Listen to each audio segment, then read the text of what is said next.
ఒకసారి జలవనా మంట మంట మంట ఏంటి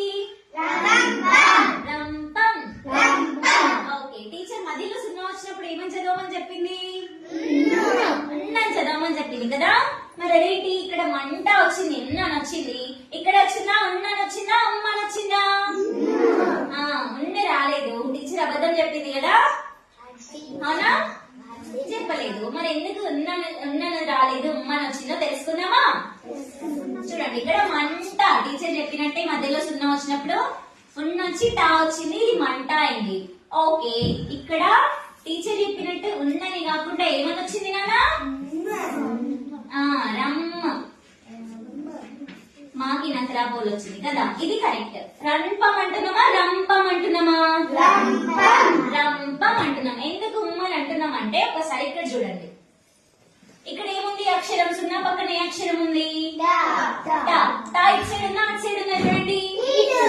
ఇక్కడ ఉంది కదా టా ఓకే ఇక్కడ చూడండి సున్నా తర్వాత ఏం అక్షరం వచ్చింది ఇక్కడ పా వచ్చింది పా ఇక్కడ సైడ్ ఉందా అక్కడ సైడ్ ఉందా చూడండి ఇక్కడ సైడ్ ఉంది ఓకే ఇప్పుడు ఏంటంటే మనకి సున్నా తర్వాత వచ్చే అక్షరం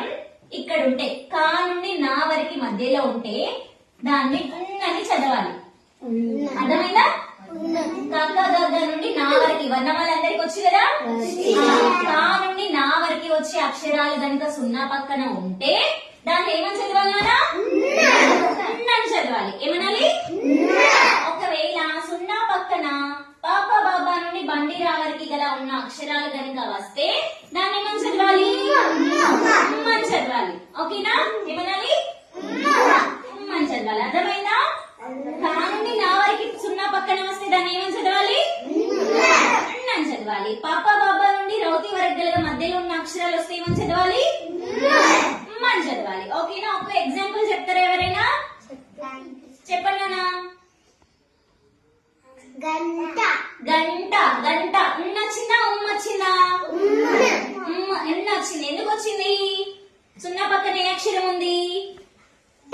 టా ఉంది టా ఇక్కడ సైడ్ ఉందా అక్కడ సైడ్ ఉందా ఇక్కడ ఉంది కాబట్టి ఇక్కడ వస్తుంది గంట వెరీ గుడ్ ఎవరైనా ఉమ్మొచ్చి పదం చెప్తారా